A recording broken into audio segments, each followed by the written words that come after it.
شلې په خبره باندې نو ثم اذن مؤذن ثم نادى مناد نو بیا یو آواز کې آواز وکړو ایتها العیر ای قافلې والو انکم لسارقون بشک تاسو خامخا غلا کوونکي یئ تاسو خو غلاګر یئ قالوا نو دوی وویل واقبلوا علیهم او دوی را وګرځېدل علیهم په دې آواز کوونکو باندې نو الته مؤذن یو دی تاسو پوه شولې خو د هغه سره به څه اعوان او څه انصار خو ولاړ وو که نه نو دا برادران یوسف هغوی چې کوم دی نو دې خوا رامخ کو او د لرې نه چې کوم دی نو د دوی نه تپوس وکړو ماذا تفقدون د دې اعلان کوونکو نه تپوس وکړو ماذا تفقدون تاسو نه څه څیز ورک شوی دی فقط چې کوم دی نو نشوالي ته ویل کېږي فقدان فقید ورک شوی نو تاسو څه شی چې کوم دی نو ګویا کې هغه نه مومئ څه شی درنه ورک شوی دی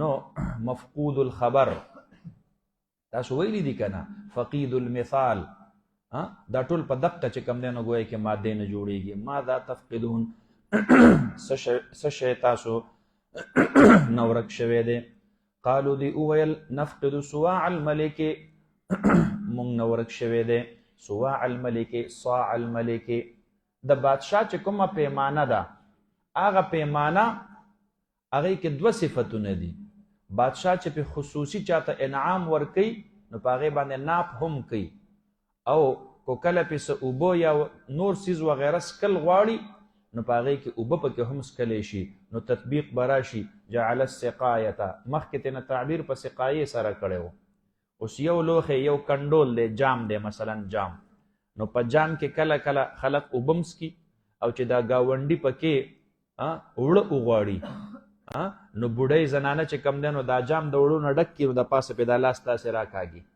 نو دا ورله ورکي نو هغه زنانه هغه هم بیا په دقه جام باندې دوی ته بیا هغومره اوړه راواپس کوي تاسو پوه شولې په خبره باندې نو د دوو مقاصدو دپاره استعمالیږي اوبه پکې هم خلق څکي او د ناپ په طور باندې هم استعمالی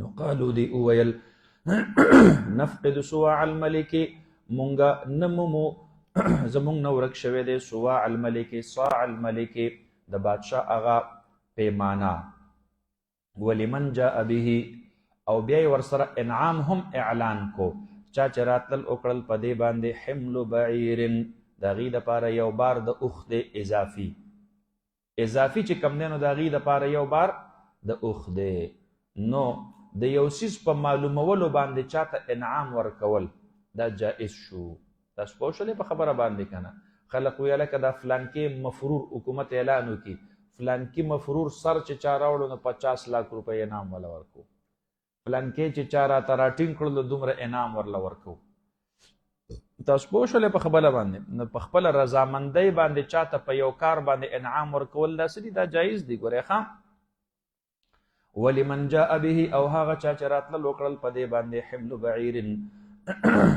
بار د یو اوښ دی وانا به زعیم او زه به په هغې باندې ضامن او ذمه دار یم قالو دی وویل تالله د مؤذن ورته وي انا به زعیم زه به یې ذمه وار یم ښه قالو دی وویل تالله لقد علمتم قسم مو دی په الله باندې په تحقیق سره تاسو خبر یئ ما جئنا لنفسد فی الارض مونږ راتلل نه دی کړي د دې دپاره چې مونږ فساد پیلاو کو فی الارض فی ارض مصر د مصر په خاوره باندې مونږ څه مفسدین نه یو مونږ خو ابناء الانبیاء یو د انبیاء اولاد یو مونږ ګورې دا غلط کارونه نه کوو ښه اوس د لرې نه ورسره مکالمه شروع کړې ده وما كنا سارقین او نه یو مونږ غلا کوونکي قالو دی وویل فما جزاؤه ان کنتم کاذبین قالو د آواز کوونکو مؤذنینو دوی ورته چې کم دی نو ګویا کې وویل فما جزاؤه ان کنتم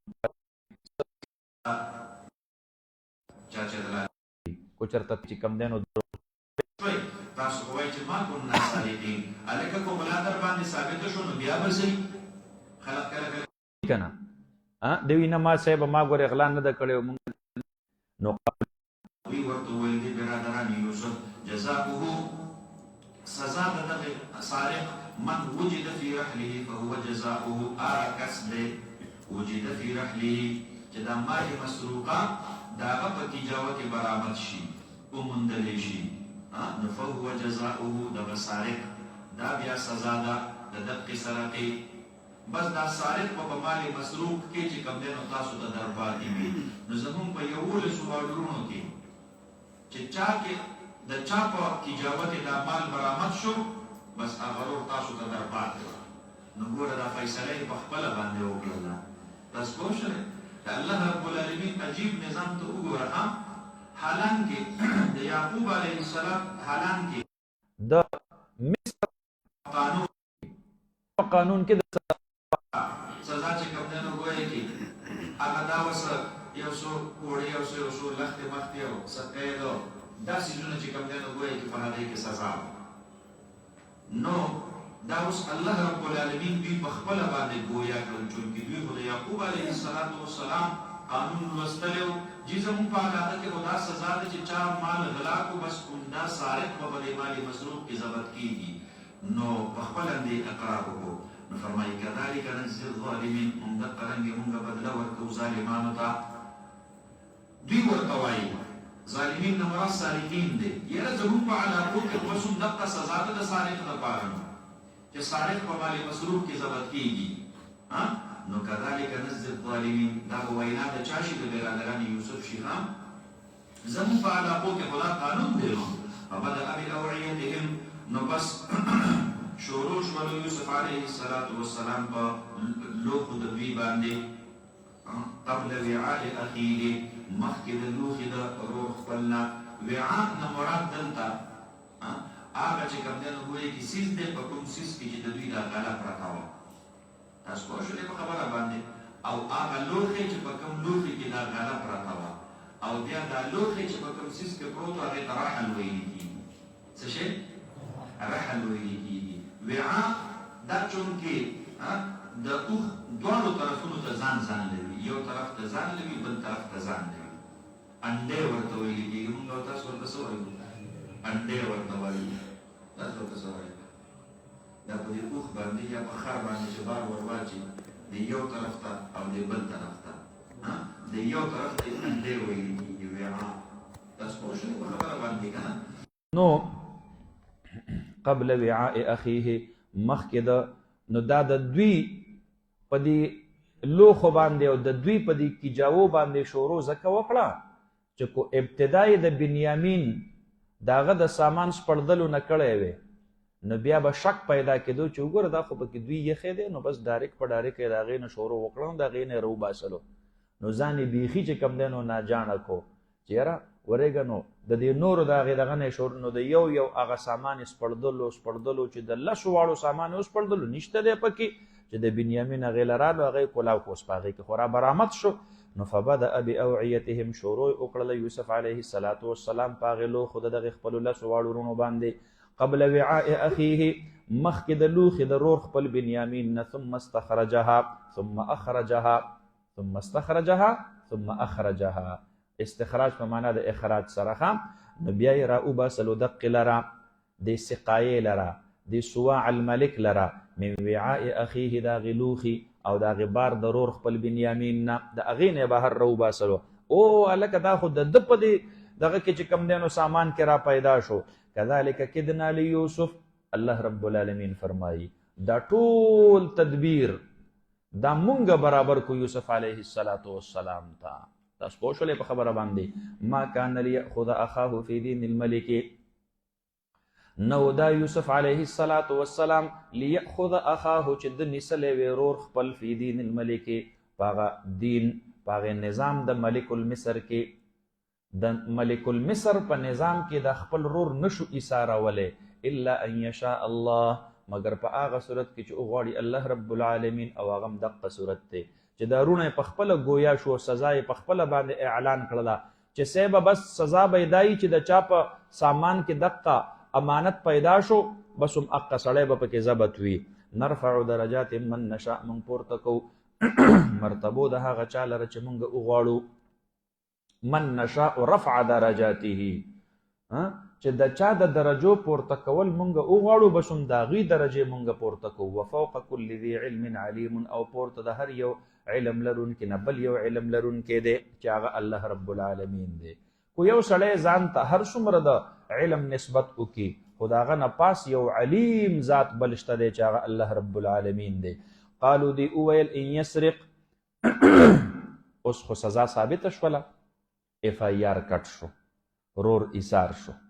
نو دوی چې د یوسف علیه السلام ته مخامخ شو نو ورته وایي چې یاره صاحبه بس ټیک ته ده به کړي مي ځکه چې د ده یو بل رور و یوسف علیه السلام یادی ښه، نو هغه هم په وړوکوالي باندې د خپلې ترور نه چې کم دی نو یو کالی پټ کړی و. تاسو ته مې هغه قصه کړې وه که نه؟ حالانکې دوی ته هم پته وه چې دا د ترور یې د ده د ایثارولو دپاره یو حیله جوړه کړې وه، خو په ظاهره سره چونکې په ده باندې الزام خو لګېدلی و، دوی اوس هغه الزام دلته چې کم دی نو ګویا کې تأیید ثابتوي چې او دا چې دي که نه دا رونه ټول داسې غلاګر غوندې دي، د ده یو بل ورور هم دقه شانتې غلا کړې وه. قالو دی وویل دی برادران یوسف ان یسرق کو دی بنیامین غلا کړی وي فقد سرق اخ له نو په تحقیق سره غلا کړی وه یو ورور د یوسف علیه السلام من قبل مخکې د ده نه من قبل سرقته دا چې کم دی نو ګویا کې په تقدیر د مضاف الیه سره فاصرها یوسف فی نفسه نو پس پټ کړلو دغې لره دې کلمې لره دې جملې لره یوسف علیه السلام فی نفسه په نفس خپل کې، مطلب دا خاموشي په اختیار کړله، غوسه خو ورله ډېره ورغلله، تاسو لا اوس هم چې کم دی نو سمیږئ نه. او ولم یبدها لهم او ښکاره یې نه کړله دقه خبره دوی ته چې حقیقت الحال سو دې باندې چې کم دی نو دوی آګاه نه کړل ښه، یا دا غوسه یې خپله دننه په زړه کې پټه وساتله، غوسه یې ښکاره نه کړله. قال نو وویل یوسف علیه السلام قال فی نفسه نو بس په زړه زړه کې دا خبره وویله انتم شر مکانا انه لیس بسارق، نه دا بنیامین سارق دی او نه دا رور سارق، بل انتم شر مکانا تاسو ډیر زیات چې کم دی نو بیکاره خلق یې ښه، ډیر بد یې په اعتبار د درجې سره. والله الله رب العالمین اعلم ډیر علم لرونکی دی بما په هغه څه باندې تصفونه چې تاسو یې بیانوئ. قالو دی وویل یا ایها العزیز ای عزیز مصر بادشاہ سلامت سیبا ان له ابا شیخا کبیرا. نو اول یې چې کم دی نو ګویا کې دا اووي چې او دوی هم دقه شانتې دي دا ټول رونه غلاګر دي. نو بیا د دې نه وروسته یې اوس سوال مینت او زاري شروع کړله چې صیبه اوس ټیک ته ده خو به غلا به یې کړي وي، خو ګوره زمونږ یو پلار دی او هغه چې کم دی نو ډېره ضعیفه دی، نو په مونږ کې یو کس چې کم دی نو ګویا کې ایثار کا او زمونږ د دې رور سره یې پلار ډېره زیاته مینه کوي او زمونږ نه په الله باندې وعده اخیستې ده لتأتنني به چې تاسو به خامخا ماته زما د بنیامین چې کم دی نو دی به ماته راولی. نو قالو دی وویل دی برادران یوسف یا ایها العزیز ای عزیز مصر ان له ابا شیخا کبیرا بېشکه دی د دې بنیامین دپاره پلار بوډا ډېر زیات ضعیف العمر پلار یې دی. فخذ احدنا مکانه انیسا یو زمونږ نه په ځای د ده باندې زمونږ په مونږ کې یو کس ایثار کا انا نراک من المحسنین بېشکه مونږ اینو تا لره من المحسنین د احسان کوونکو نه ته ډېر ښه سړی یې، تا زمونږ سره ډېرې ښېګړې کړي دي او بس دا یوه ښېګړه را سره دا بله هم وکړه. قال نو وویل یوسف علیه السلام معاذ الله پناه ده په الله رب العالمین باندې ان نأخذ چې مونږه ونیسو ان نأخذ احدا چې مونږ یو کس چې کم دی نو د ځان سره ایثار وکړو الا من مگر هغه کس ایثارولی شو وجدنا متاعنا عنده چې مونږ موندلی دی امانت خپل او سامان خپل د هغه سره. مونږ خو زیاتې نه کوو، په تاسو کې یو کس دا مونږ څنګه ایثار کو جرم هغه کړی دی او سزا به تاسو ته درکو، داسې خو نشي کېدلی. بس چې د چا په سامان کې چې کم دی نو زمونږ امانت هغه برآمد شوی دی نو بس مونږ به اقه سړی چې کم دی نو ګویا کې هغه به د ځان سره راګیرو. اوس ګورئ په دې ځای کې د حکمت او د بلاغت نه ډکه جمله یې وویله. دا یې ونه ویل معاذ الله ان نأخذ الا من سرق، دا یې ونه ویل ښه ځکه یوسف علیه السلام ته خو پته ده که نه چې دې بنیامین غلا نه ده کړې. تاسو پوه شولې؟ نو بلیغه جمله استعمال کړله په دې ځای کې ښه چې په ظاهره باندې دا مخاطبین د هغې نه یو څیز فهم کوي او د متکلم ترې نه بل څه مراد وي. دې ته تعریض ویل کیږي. دې ته څه ویل کیږي؟ تعریض ورته ویل کیږي. او دې ته توریه هم ویل کیږي ښا چې متکلم ترنه چې کم دی نو یو څه فهم کوي او مخاطب ترنه بل څه فهم کوي. نو فرمای الا من وجدنا متاعنا عنده، مگر مونږه پاتې کو یا نیسو هغه کس لره چې مونږ موندلی وي سامان خپل د هغه سره. انا اذن فلو اخذنا غیره، اوس کو فرض که د دغه سړي نه علاوه مونږ بل کس ته ځان سره پاتې کو نو انا اذا لظالمون، نو مونږ به یو خامخا په دقه وخت کې د ظالمانو نه. دا خو ظلم دی، غلا به یو سړي کړي او سزا به بل ته میلاویږي، دا خو نشي کېدلی. فلما استيئسوا منه، فلما يئسوا منه، پس هر کله چې دوی نا امید شو د یوسف علیه السلام نه، یرا سوال او جرګه هم زمونږ نه قبلیږي، نو خلصوا نجیا، دوی ځان لشو نجیا مشوره کوونکي، دوی په خپل آپس کې لږ سیټ ته شو او مشوره یې شروع کړله. قال کبیرهم، اوویل هغه لوی د دوی نه یهودا، یا چې کم دی نو ګویا کې په دوی کې د عمر په اعتبار سره لوی، یا چې کم دی نو ګویا کې د علم په اعتبار سره او د تجربې په اعتبار سره چې کم لوی و. نو د دوی چې کم مشر و هغه دوی ته یو مشوره ورکړله او دوی ته ویل روره ګورئ زه خو واپس په دې حال کې چرته پلار سره نشم مخامخ کېدلی، ځکه مونږ خو د پلار سره وعده کړی و، دا خو دویمه پیره ده چې دا وعده ماتیږي. قال کبیرهم، اوویل هغه لوی د دوی نه الم تعلموا، آیا تاسو نه یې خبر ان اباکم چې بېشک پلار ستاسو قد اخذ علیکم موثقا من الله، په تحقیق سره اخیستلی و په تاسو باندې هغه وعده د جانبه د الله نه، مضبوطه او کلکه وعده یې درنه اخیستې وه. وثق چاته ویلی کیږي؟ وثق مضبوطولو ته ویلی کیږي، تړلو ته ویلی کیږي، میثاق. تاسو پوه شولې په خبره باندې که نه؟ وثوق باوثوق ذرایع سے معلوم ہوا ہے، د مضبوطو ذرایعونه معلومه شوې ده. ومنه الميثاق، تاسو پوه شولې په خبره باندې؟ میثاق مدینه معاهدې ته میثاق ویل کیږي. شاباس. نو فرمایي موثقا من الله ومن قبل، او مخکې د دې نه ما هغه څه فرطتم فی یوسف، او وانظروا ما فرطتم فی یوسف من قبل، او هغې ته هم لږ سوچ وکئ که نه. تاسو چې د یوسف علیه السلام په بابت کې کم چې کم دی نو ګویا کې تجاوز کړی و، فرطتم فی یوسف، تاسو کوم تجاوز کړی و په باره د یوسف علیه السلام کې، نو تاسو هغې ته هم لږ سوچ وکئ که نه. شاباس. نو فرمایي فلن ابرح الارض، نو زه فلن ابرح الارض، زه به همیشه یم په دغه ځمکه د مصر کې، زه خو نه جدا کېږم د دې ځمکې د مصر نه. لن ابرح، ما برحه، دا د افعال ناقصونه تاسو ته یاد دي؟ نو ما برحه و ما فتح، تاسو پوه شولې په خبره باندې که نه؟ نو فلن ابرح الارض، نو زه همیشه به یم په دغه ځمکه د مصر کې، زه ګورې د مصر د ځمکې نه جدا کېدونکی نه یم او خوځېدونکی نه یم، زه به تر هغه وخته پورې دلته یم حتی یأذن لی ابي، تر دې پورې چې اجازت وکړي ما ته پلار زما، چې پلار مې راته ووایي چې راځه زویه بس دی، الو به زه ځم، ځکه ما په الله باندې وعده اخیستې ده. او یحکم الله لی، یا فیصله وکړي الله رب العالمین زما دپاره، زما د دې بنیامین رور په رهایۍ باندې الله څه فیصله را اولیږي او څه رحم وکړي. نو بس دقه دوه صورتونه دي، یا چې راته پلار صریحي اجازت راکړي، او یا چې زما د دې رور رهایي وشي. روره زه خو د سره ځم نه، کو تاسو ځئ جو ځان له ځئ. وهو خیر الحاکمین، او دقه الله رب العالمین بهتر دی د فیصله کوونکو نه. ارجعوا الی ابیکم، تاسو واپس شئ پلار خپل ته، فقولوا ورته ووایه یا ابانا، ای پلار زمونږ، ان ابنک سرقه، بېشکه زوی ستا غلا کړې ده، وما شهدنا الا بما علمنا، او مونږه نه یو، مونږه ګواهي نه ورکوو مګر په هغه څه باندې چې مونږ پې خبر یو.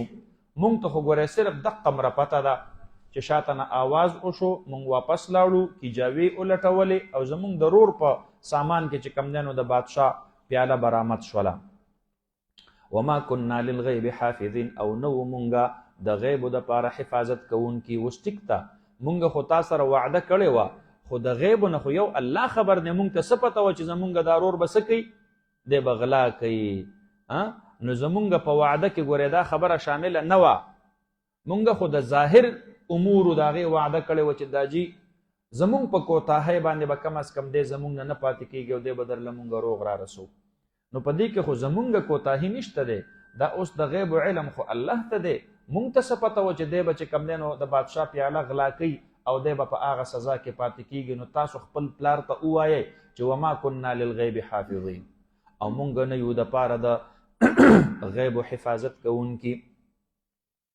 واسأل القرية التي كنا فيها، او بیا ورته وایي وایي داسې ورته هم ووایي چې دا جي خو زمونږ په وینا د یقین نه راځي. نو د هغې مصر نه چې کوم دی نو ګویا کې تپوس وکړه د هغې کلي نه، کوم کلي کې چې دا واقعه رونما شوې ده، استازی ولېږه هلته د یو د بل نه تحقیق وکړه. ټولې دنیا ته پته ده چې بنیامین د سامان نه چې کوم دی نو د بادشاه پیاله راوتې ده. او کو بیا د هم یقین نه راځي نو زمونږ سره چې په دې قافله کې څوک څوک هم ملګري وو د هغې نه تپوس وکړه چې یاره زما دا زامن رښتیا خبره کوي چې دا بنیامین ته په غلا کې پاتې شوی دی او کنه دوی چرته وجلی را وجلی دی. نو هغې به درته هم د دې خبرې تصدیق وکړي. واسأل القرية التي كنا فيها، سوال وکړه د هغې کلي نه کوم کلي کې كنا فيها چې مونږ په هغې کې وو، والعیر التي اقبلنا فيها، او د هغې قافلې نه کومه قافله اقبلنا فيها چې مونږ راوړاندې شوي یو د خپل کلي ته په هغې کې، کومه قافله کې چې مونږ دې کلي ته را رسېدلي یو د هغې قافلې همسفرو خلقو نه تپوس وکړه.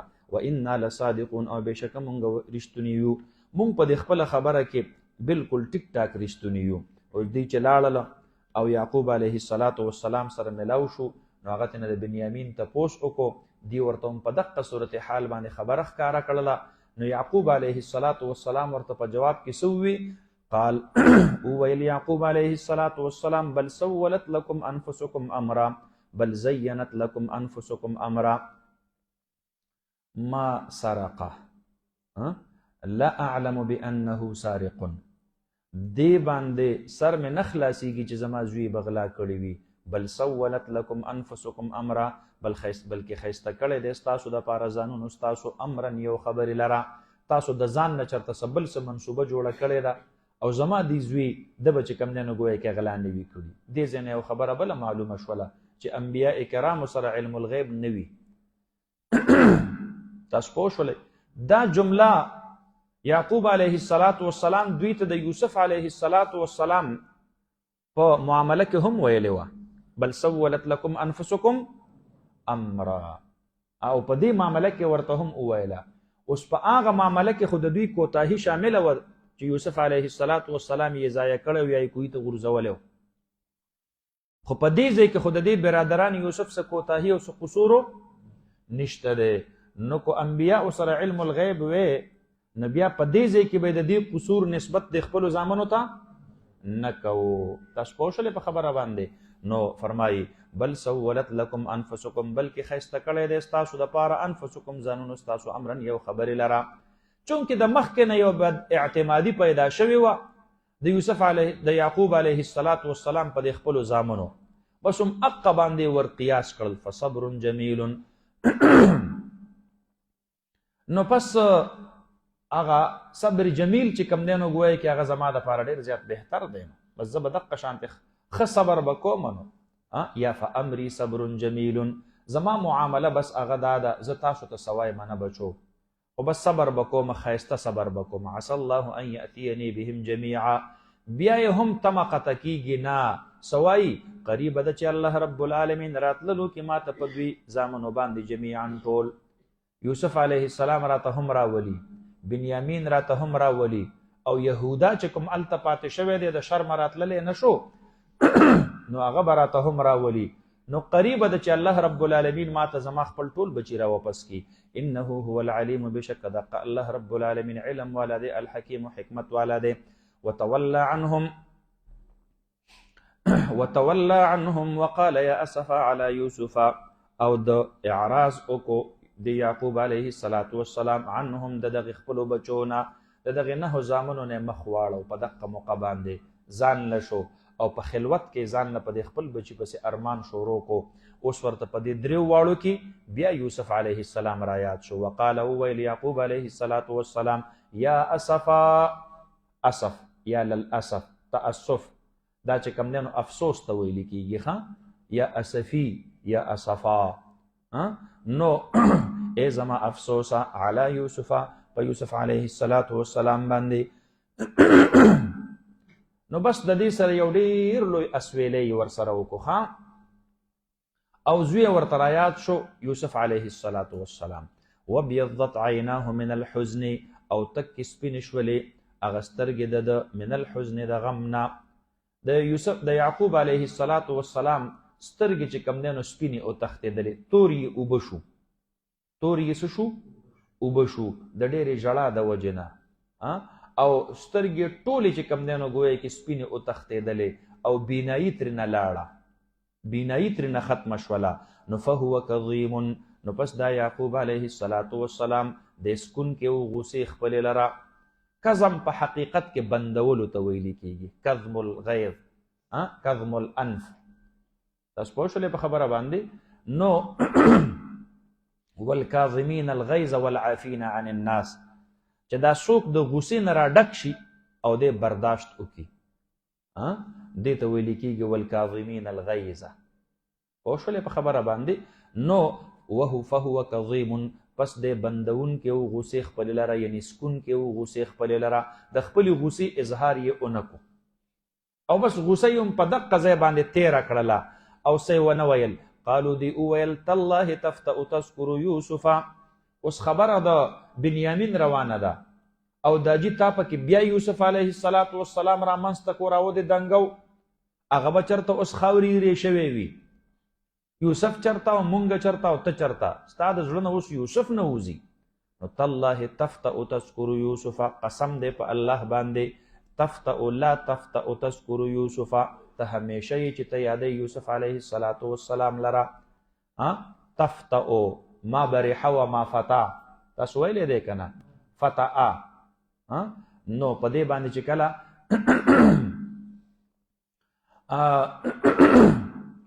په دې باندې چې کله د نفي چې کم دی نو ګویا کې حروف داخل شي، ما دی، لا دی، لیس دی، تاسو پوه شئ په خبره باندې که نه؟ لن، نو دا ټول په ټوله چې کم دی نو ګویا کې دا په یو معنا باندې راځي، ما زاله و من فکه و ما دامه، دا ټول په معنا د یو خبرې سره راځي. دا افعال ناقصه دي، تاسو ویلي دي که نه؟ نو فرمایي تالله تفتأ تذکر یوسف لا تفتأ تذکر یوسف، ځکه دا افعال ناقصه دا بغیر د حرف نافی نه راځي ښه. نو که فرض کا حرف د نفی پکې نشته دی نو تاسو به پکې څه روباسئ؟ مقدر به پکې روباسئ. لا تفتأ تذکر یوسف، ته همیشه یې چې ته یادی یوسف علیه السلام لره، ته نه قلاریږي د ذکر د یوسف علیه السلام نه که نه؟ بس ته به هر وخت یوسف علیه السلام یادی، حتی تکون حرضا، تر دې پورې چې ته شې حرضا مشرفا علی الهلاک، ځان پې وژنې. حرض هغه بیماری ته ویل کېږي چې هغه سړی قریب المرګ کی، د غم د وجې نه، د افسوس د وجې نه چې سړی دومره بیمار شي چې دی بالکل قریب الموت شي، دې ته څه ویل کېږي؟ حرض ورته ویل کېږي. مشرفا علی الهلاک، ځان پې وژنې. د دې یوسف علیه السلام په بار بار تذکره باندې، او تکون من الهالکین، یا تشي عملا د هغې مړه کېدونکو نه، ته خامخا ځان وژنې یا ځان مرګ ته نږدې کې د یوسف علیه السلام په دې ذکر تذکره باندې. نو قال اویل یعقوب علیه السلام انما اشکو بثی و حزنی الی الله، بېشکه زه شکایت کوم بثی و حزنی.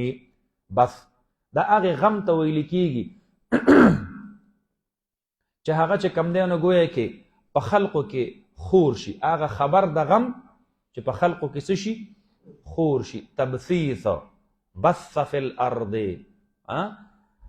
اذا انتشر، یو شیز چې کله په ځمکه کې خور شي، د غم خبر، د غم هغه خبر چې هغه په خلقو کې خوریږي، نو هغې ته بث ویل کېږي. انما اشکو بثی، بېشکه زه شکایت کوم د هغې غم خپل، د هغې استراب خپل، و حزنی، او د غم خپل، الی الله، الله ته.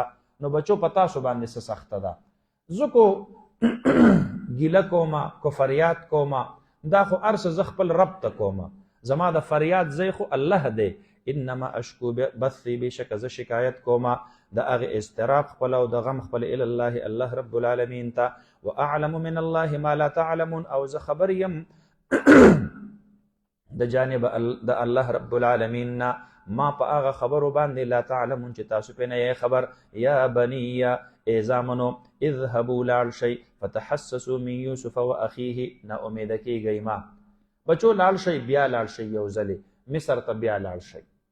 او هلته چې کوم دی نو ګویا کې د یوسف علیه السلام او د هغه د رور تلاش شروع کوي، بیا پکې یوسف علیه السلام وړاندې کوي. پوه شولې په خبره باندې که نه؟ نو بیا لاړ شئ بچو او تلاش وکئ. تحسس چاته ویل کیږي؟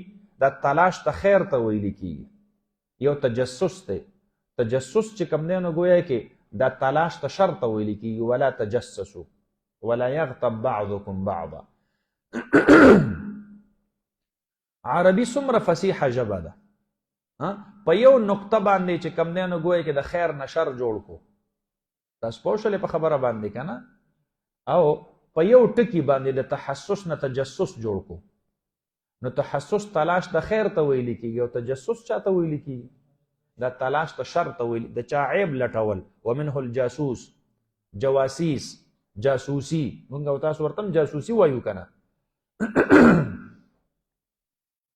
نو فتحسسوا من یوسف و اخیه، تاسو تلاش وکئ د یوسف علیه السلام او ضرور د هغه. ولا تیأسوا من روح الله، او من امید کیږي د هغې فیض د الله نه او د رحمت د الله نه. انه لا ییأس من روح الله، بېشکه شان د خبرې دا دی نه نا امیده کیږي د فیض د الله نه او د رحمت د الله نه الا القوم الکافرون، مگر هغه خلق چې هغه انکار کوونکي وي، کافران وي. فلما دخلوا علیه، اوس دی را روان شو. دا 9 واړه رونه دا چې کوم دی نو بیا را روان شو په 3م ځل باندې. دې پیرله چې راتلل نو دوی خو صرف د دې رونو په تلاش په نیت باندې راغلي دي. خو څه کوټه سکي میکې غیر چاپیره راغونډې کړلې، بټوه کې به یې کیدو، صاحب ته به یې مخکې کو چې صاحبه کو احسان را سره کولی شي او ښېګړه نو مونږ له په دې باندې څه غله مله هم راکه، دا به مو ورسره د ملاقات یو بانه جوړه شي.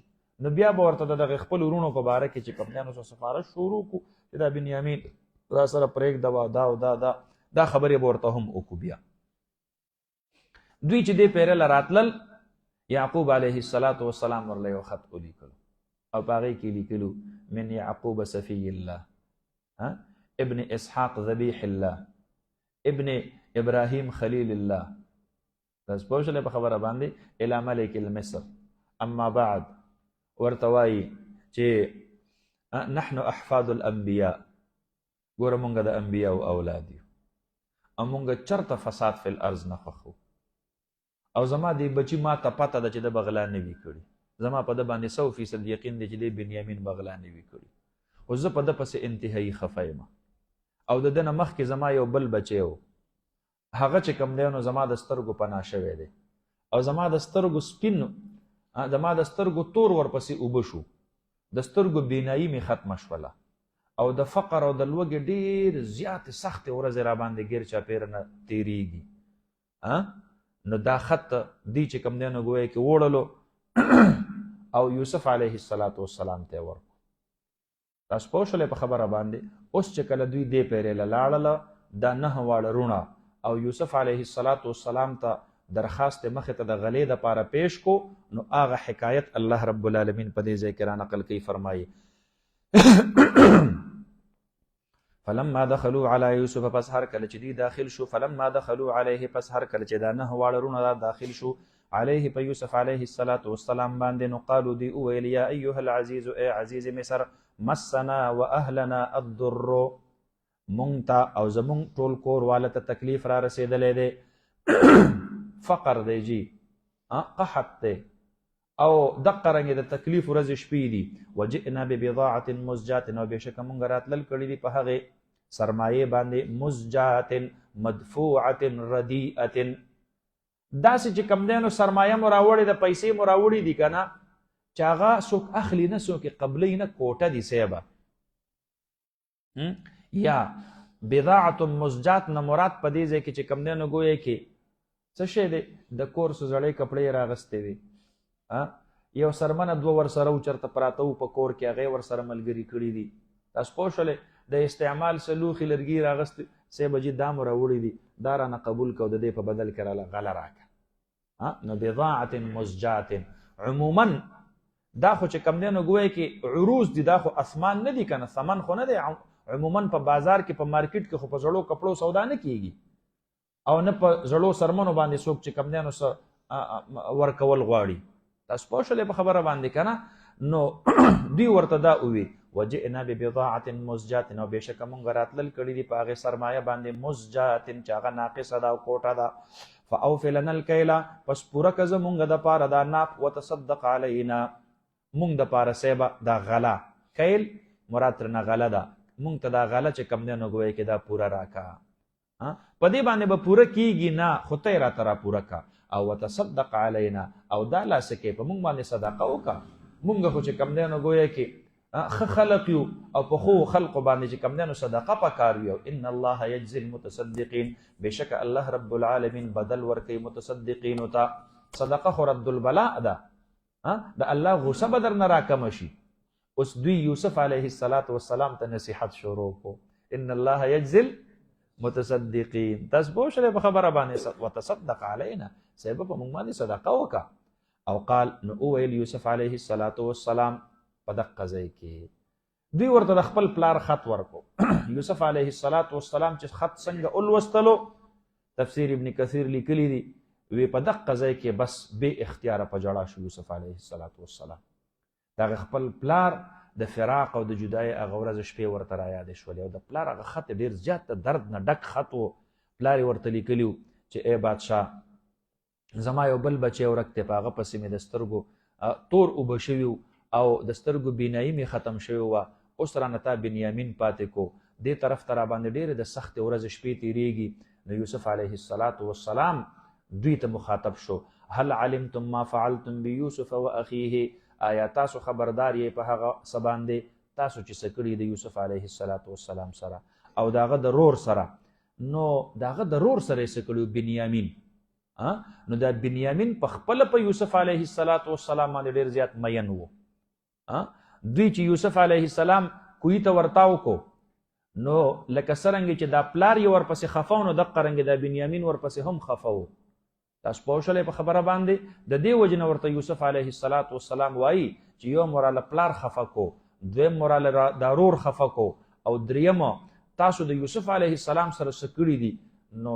تاسو د هغې نه خبر یئ اذ انتم جاهلون په هغه وخت کې چې تاسو ناپوهه وئ تاسو ته دا خبر نه و چې الله رب العالمین به د یوسف علیه السلام هم بچ کوي او د ده چې کم دی نو دا رور به هم بچ کوي نو قالو دی اویل انک لانت یوسف آیا بېشکه ته یوسف علیه السلام یې قال نو اویل ورته هغه انا یوسف زه یوسف یم وهذا اخي دا زما رور بنیامین دی قد من الله علینا په تحقیق سره احسان کړی دی الله رب العالمین په مونږ باندې الله رب العالمین نبی کریم صلی الله علیه وسلم ته په دې ځای کې دا یو قسم تعریض کوي لکه څرنګه چې مې یوسف علیه السلام د خپل ورونو د بدخواهۍ باوجود د بادشاهت کرسۍ ته رسولی دی زما محبوبه د اهل مکه او د قریش مکه د بدخواهۍ باوجود ته یې کو د مکې نه راوباسلې لکه دی یې چې د شام نه راوباسلی و دقه رنګې دته مې په مصر کې بادشاهت ورکو تا ته په مدینه طیبه کې بادشاهت درکومه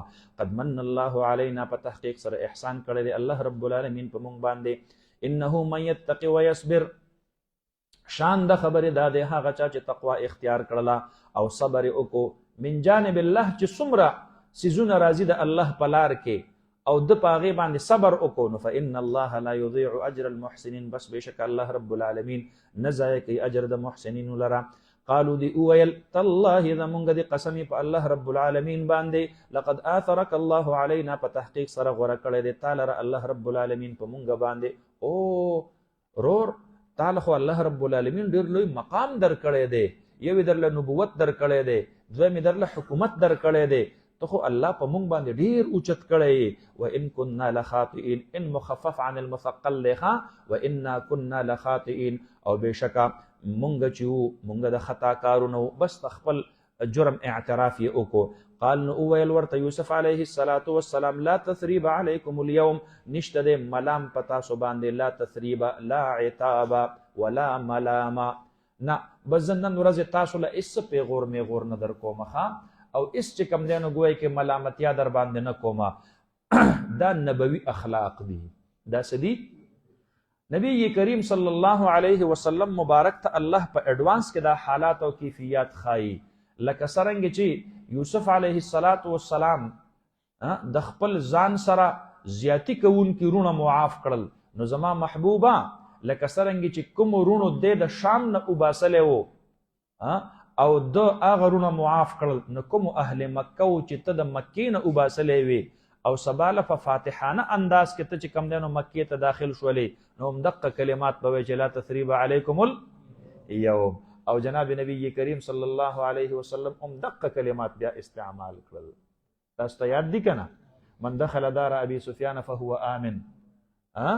او چا چې په ځان پسې د دن نه ور بن کو هغه آمن دی. تاسو پوه شولې په خبره باندې کنه؟ او لا تثریب علیکم اليوم، لا ملام علیکم اليوم. نبی کریم صلی الله علیه وسلم مبارک هم هغه چې کم دنو خپل مخالفین څه کړو دای معاف کړو. تاسو پوه شولې په خبره باندې؟ تاریخ لیکلی دی چې کله مسلمانان کله هم په فاتحانه انداز کې په یو ځای باندې داخل شوي دي، نو په دقه سنت الله باندې عمل کړی دی. افغانستان باندې چې هم هر کله امارت اسلامی فاتحین لاړل، تاسو پوه شولې په خبره باندې؟ نو همدغه خبره چې کم دی نو ګویا کې خپل قوم ته وکړل چې لا تثریب علیکم اليوم، بس انتقام نه اخلو، بدل درنه بالکل نه اخلو. چا چې څه کړي دي بس موږ د طرف نه معاف دي، خپل وطن ته راځئ، خپل کور ته راځئ. تاسو پوه شولې په خبره باندې؟ مورخینو لیکلي دي چې کله مسجد اقصی سلطان صلاح الدین ایوبی رحمت الله علیه آزاد کو، نو په هغه وخت کې چې کم دی نو اعلان یې وکړو چې لا تثریب علیکم اليوم. تاسو خو زمونږ ډېرې زیاتې وینې توی کړې وې ای صلیبیانو، زمونږ په وینو کې مو خپل اسونه تر ګیټو ګیټو پورې پټ کړي وو. دغه قومونه ډېر بې رحمه دي، ډېر ظالمان دي، ډېر درندگان دي. تاسو پوه شولې په خبره باندې؟ یو عیسائی مورخ لیکي وی ما چې کله د سلطان صلاح الدین ایوبی رحمت الله علیه د عام معافی دا اعلان واوریدو، وی زه ډېر زیات خفه شو چې دا د هغه دین منون کې دی په کوم دین کې چې قصاص اخیستل روا دي او دوی د عفو نه کار اخلي. زمونږ په مسیحي دین کې خواړو انتقام شته دی نه، هغې کې خو د جزا او د سزا تصور هی نشته دی، صرف عفو ده او درګذر دی. تاسو ته ما خبره کړې وه، تاسو ته یاده ده خبره؟ مسیحي دین کې چې کم دی نو قصاص نه و، جزا نه وه، سزا نه وه، بدل نه و، انتقام نه و، عفو او عفو او عفو. نو چې سره د دې نه چې زمونږ په دین کې عفو ده او بیا هم مونږ وینې توی کړي دي، او سره د دې نه چې اسلام کې قصاص شته دی او بیا هم دی مونږ معاف کوي، پته ولګېدله چې مونږ د عیسی علیه السلام لاره پرېښې ده. او هغه عیسائی مورخ د سلطان صلاح الدین ایوبی رحمت الله علیه د لا تثریب علیکم اليوم د اعلان نه وروستو هغه اسلام قبول کو. تاسو پوه شولې په خبره باندې کنه؟ او هغه وویل او ګورئ په نن دنیا کې هم تاسو وګورئ، په نن دنیا کې دا قتل و غارتګري د ټولو نه زیاته دغه مسیحي اقوام کوي. پهلی جنگ عظیم دا د چا د طرف نه شوی؟ نو ګوره په دې کې برطانیه وه، امریکا وه، فرانس و، یورپ و، دا یو طرف ته و، جرمنی، روس او دغه ملکونه دا بیا بل طرف ته و. نو جرمنی عیسائی ملک او برطانیه عیسائی ملک، دواړه مسیحي ملکونه. تاسو پوه شولې؟ او په لکاو انسانان دا په پهلی جنگ عظیم کې مړه کړل. بیا په دوسری جنگ عظیم کې جاپان پکې رامنځته شو، نو بیا پکې دواړو طرف ته دقه مسیحي اقوام ولاړو، صلیبي قوتونه ولاړو. تاسو پوه شولې؟ نو بیا د ټولو نه زیاته خونریزي دقې صلیبیانو کړې ده. اوس کو په دې وخت کې چې کم دی نو څومره خونریزي کېږي نو دقه صلیبیان یې کوي. افغانستان کې دوی وکړله، په عراق کې دوی وکړله، په شام کې دوی وکړله، الجزایر کې دوی وکړله، په یمن کې دوی کوي، په فلسطین کې دوی کوي. یو اسلامی ملک د دین روغ پاتې نه دی. په پاکستان کې دوی کوي. دا په پاکستان کې چې دا څومره چې کم دی نو اړی ګړی روان دی، شاته ورپسې د دقې خلقو لاسونه دي. تاسو پوه شولې په خبره باندې؟ نو د اسلام وتیره دا ده، اسلام او مسلمان چې کله هم په فاتحانه انداز کې په یو ځای باندې ور داخل شي نو لا تثریب علیکم اليوم دا اعلان بکوي.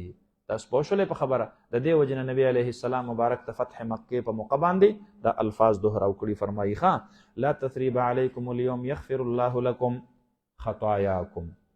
الټه لا دعا ورتم کوي یوسف علیه السلام، بس خدای پاک د تاسو ته معافي وکړي نو ورونو.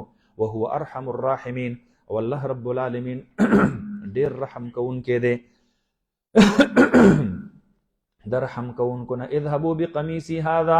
اوس دلته چې کم دی نو تعارف وشو، رونو د رونو سره چې کم دی نو میلاو شو، آپس کې معافي وشوله.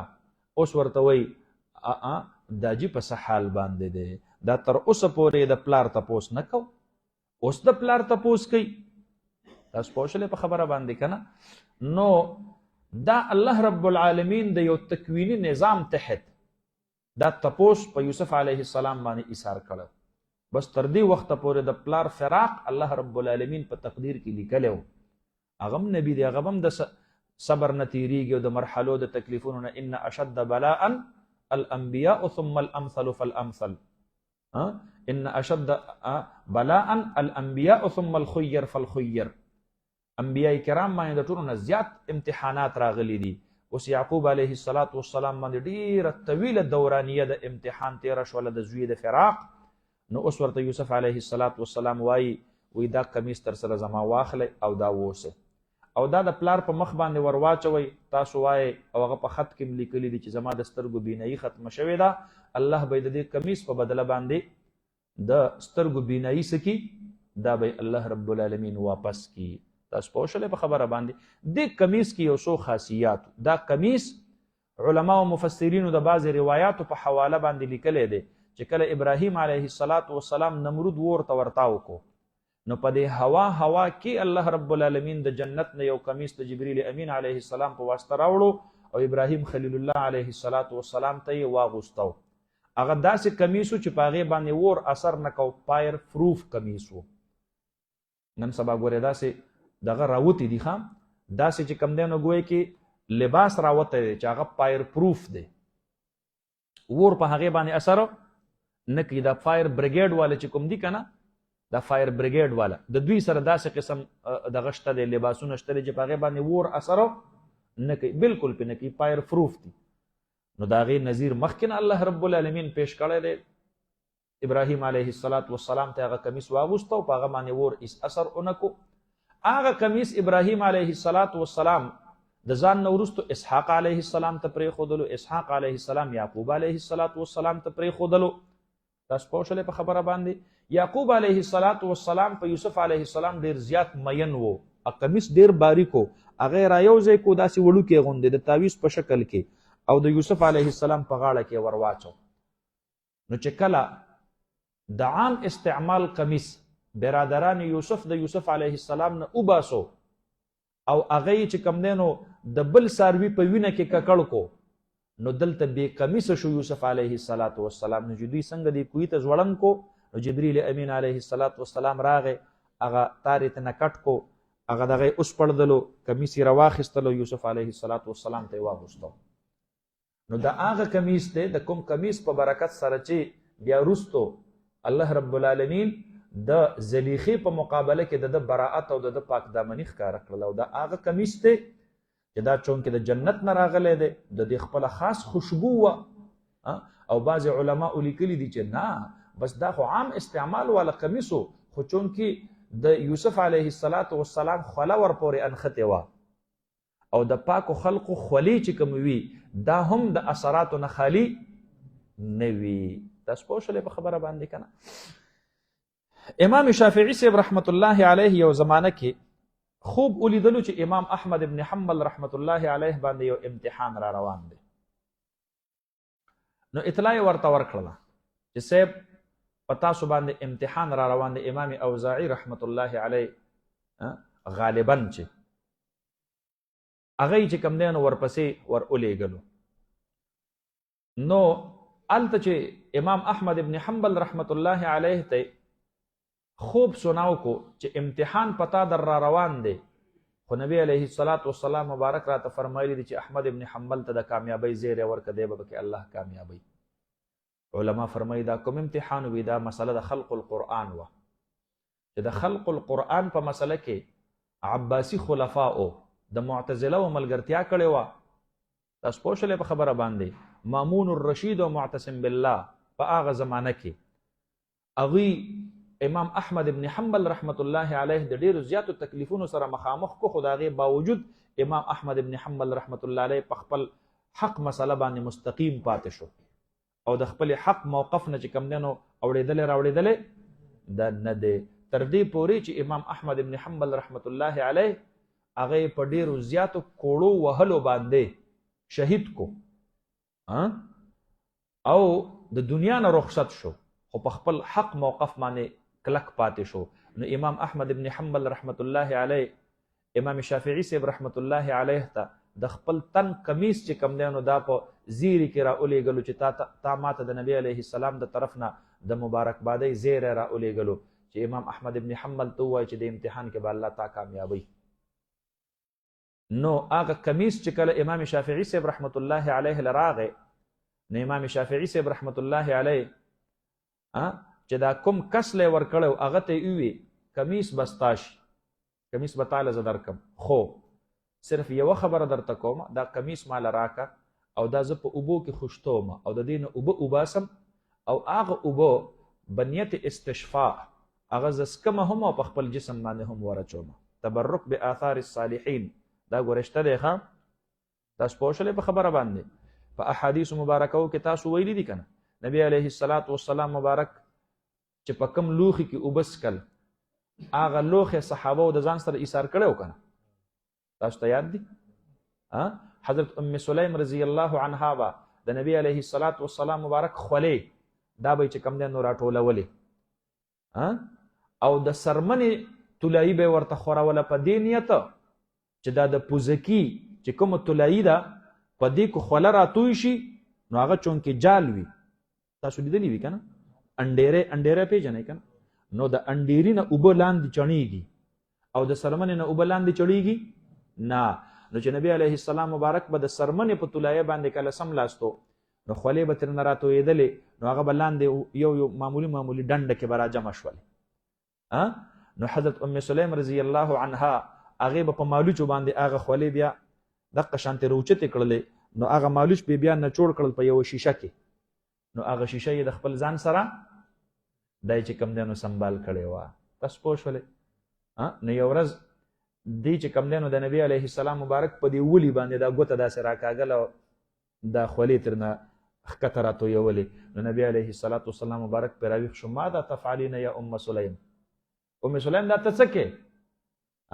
نو هغې ورته ویل د الله حبیبه زه دا ستاسو خولې راغونډوم واجعله فی عکة او دا بیا په یو شیشه کې د ځان سره چې کم دی نو سنبالوم ثم نتطیب به او بیا موږ د دې نه خوشبو جوړو دا په خوشبو کې مکس کوم. نو حضرت انس رضی الله عنه چې کله وفات کېدو نو وصیت یې وکړو په هغه تاخ کې په فلانکي ځای کې د نبی علیه الصلاۃ والسلام مبارک خوله زما مورکۍ را جمع کړې وه او هغه په یو شیشه کې پرته ده. هغه زه چې کله وفات شم نو د دواړو جهانو د سردار مبارک هغه خوله به راواخلی او ماله به یې په مساجدو باندې ومږئ، په تندي باندې، په پوزه باندې، په لاسو باندې او په زنګون باندې او د خپو په ګوتو باندې. الله اکبر. تاسو پوه شولې په خبره؟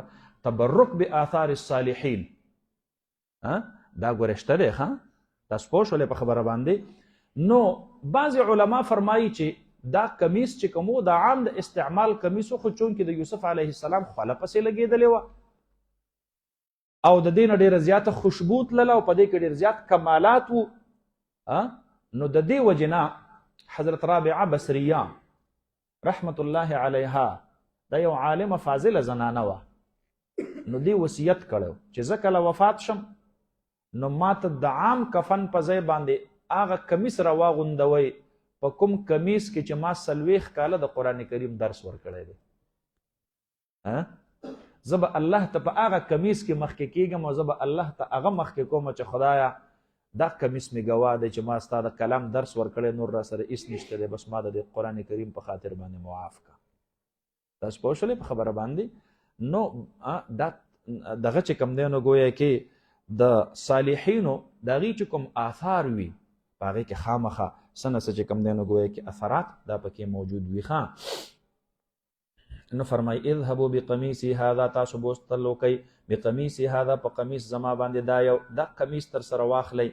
یوسف علیه السلام خپل ورونو ته وایي فالقوه علی وجه ابي، ورتاو کئ دا قمیص په مخ د پلار زما باندې، زما د پلار په مخ باندې دا وغوړوئ. یأتی بصیرا، نو راتلل به وکړي دا پلار زما بصیرا لیدونکې، دا پلار به مې بینا شي، زما د پلار بینایی به راواپس شي. واتونی باهلکم اجمعین، او تاسو راتلل وکئ ما ته په اهل خپل باندې اجمعین ټولو. امام بخاری رحمت الله علیه معروف واقعه به تاسو اورېدلي که نه، چې هغه نابینا پیدا شوی او د مور یې چې کوم دی نو ډېر لوی ارمانو چې زما دې بچي علم کړی وی، خو دی اوس نابینا دی. نو مور ته په خوب کې ابراهیم علیه السلام هغه چې کوم دی نو ګوی کې را حضور شو او ورته کمیس یې ورکو چې واله دا کمیس دې د خپل زوی په مخ باندې ور واچوه او ستا د زوی چې کوم دی نو بینایي به پې الله رب العالمین دا به پې چې کوم دی نو ګوی کې را واپس کي. او مور یې په خوب کې هغه کمیس د خپل زوی په سترګو باندې ور واچو. په ویښه باندې چې کله مور یې راویښه شوله د زوی بینایي د امام بخاري رحمت الله علیه بینایي الله رب العالمین څه کړې وه؟ واپس کړې وه. تاسو پوه شولې په خبره باندې که نه؟ نو خارق الامور عادت، انبیاؤنا صادریږي معجزتن، اولیاؤنا صادریږي کرامتن. تاسو پوه شولې په خبره باندې؟ دا نیچري فرقه چې کومه ده د سر سید احمد خان، دوی د امور خارقه للعادت نه منکر دي، معجزات هم نه مني او کرامات هم نه مني. تاسو پوه شولې؟ معتزله هغوی به معجزات به منل خو کرامات به نه منل. پوه شولې په خبره باندې؟ کرامات د اولیاو قبل الممات و بعد الممات دا دواړه ثابت دي، خو په دې مسلو کې به انخلی نه چې خپل عمر ځان له په دې باندې ضایع کوي چې خامخا به کرامت ثابته ووستم امواتو دپاره. بس دا یو ضمني مسله وه راغله او تیره شوله، تاسو زده کړله. صلاحیت چې خپل صرف کوئ هغه به د اسلام د اجتماعي غلبې دپاره صرف کوئ. شیخ الهند رحمت الله علیه چرته په دې خبرو مناظرې نه وي کړې چې خپل ټول عمر په دې کې صرف کړی چې کرامات شته دی کو نشته دی، هغه د فرنګیانو خلاف یو عالمگیر تحریک چلولی. تاسو پوه شولې په خبره باندې که نه؟ نو د اسلام د اجتماعي غلبې دپاره به خپل جد و جهد کوئ. په دې ټته پته مسایلو کې به خپل اوقات چې کم دی نو دا به نه دغه کوئ، ښه صرف کوئ. نو بهرحال فرمایي واتونی باهلکم اجمعین، او راتللو کوي ما ته باهلکم په اهل خپل باندې اجمعین ټول، او ټول په ټوله خلق ما ته د ځان سره راولئ. بیبي هم راولئ، دادا هم راولئ، ابی هم راولئ، تروران هم راولئ، ماماګان هم راولئ، ترونه هم راولئ، ټول په ټوله د سیل مې دلته راځئ، ما ستاسو دپاره ډېر لوی وی پي انتظام به کړی وي. ولما فصلت العیر، نو چې هر کله را جدا شولو دا قافله من مصر، د کوم ځای نه؟ د حدود مصر نه. د مصر چې کوم حدودو چې د هغې نه څنګه د باونډري دي کراس کړله، نو قال ابوهم، نو وویل پلار د دوی دا ډېره لویه فاصله ده، ورځې ورځې په دې کې لګي، ښه د مصر او د شام ترمنځه دومره لویه فاصله. نو قال ابوهم، وویل پلار د دوی یعقوب علیه السلام انی لاجد ریح یوسف، بېشکه زه خامخا موممه هغه بوی د یوسف علیه السلام، لولا ان تفندون، کو چرته تاسو ما ته چې کوم دی نو نسبت د بېوقوفتوب یا د قمقلتوب یا د ناپوهتیا نه کوئ. فنده و افنده، دا چې کله په بوډاپه کې بېخودې څوک شروع کی، په بوډاپه کې څوک بېخودې شروع کی، ښه نو دې ته چې کوم دی نو ګویا کې ویل کېږي افنده.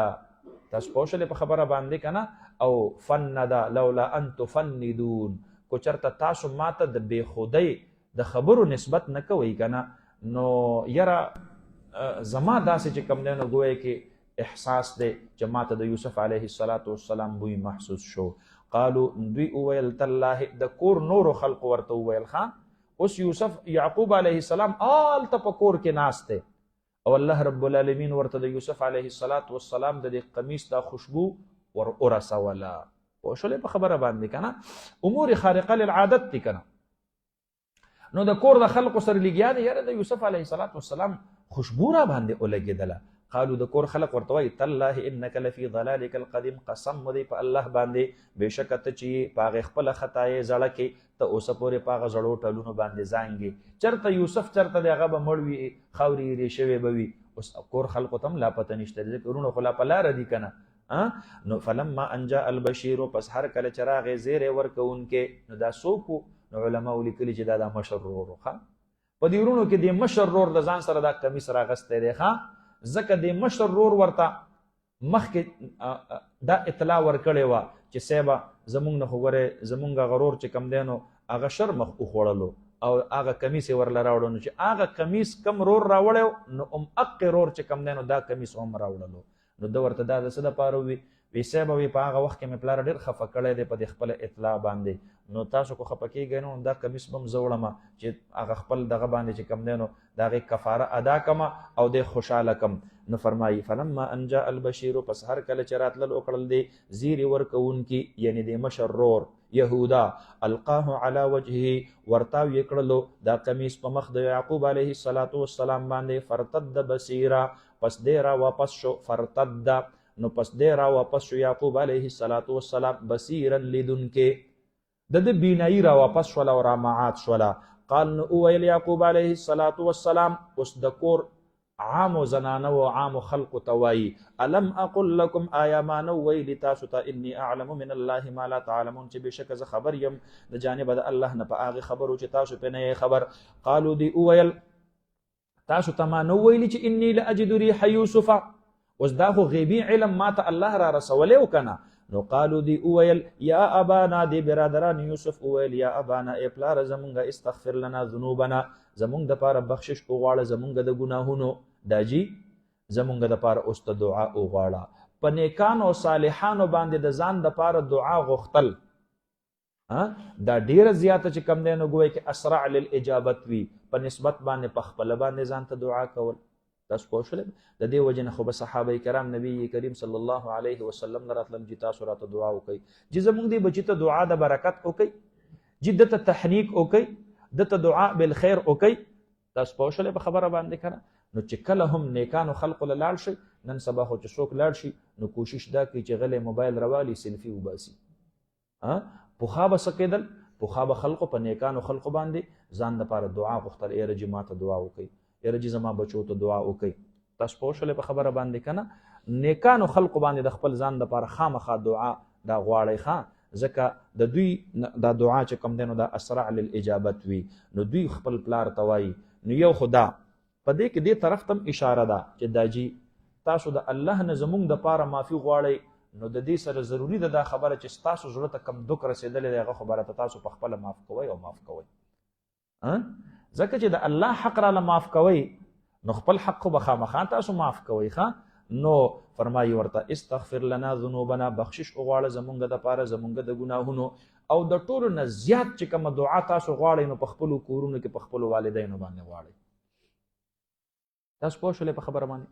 دا بیخي ساده او جټه مور نه ده د دې دا دعا. دا چې کوم دی نو د ډېرو اولیاءو د دعاګانو نه بهتره ده. ولې؟ ځکه د مور دعا نه رد کېږي. ثلاثة لا ترد، درې دعاګانې الله نه رد کوي. د ولی دعا رد کېدلی شي خو د مور او د پلار دعا د دې وجې نه خو برادران یوسف خپل پلار ته ویل دا جي تاسو موږ له دعا وغواړئ، ځکه د پلار دعا واپس کېږي نه. پوه شولې؟ نن سبا خلق نورو خلقو نه دعا غواړي خو مور او پلار نه څوک دعا نه غواړي. حالان کې دعا چې هغه بالکل نه رد کېږي. دا پلار کو په خپله دوزخیم دی خو د زوی په حق کې دی مستجاب الدعوات دی. دا مور کو په خپله باندې دوزخي هم ده خو د زوی د اولاد په حق کې دا څه دي؟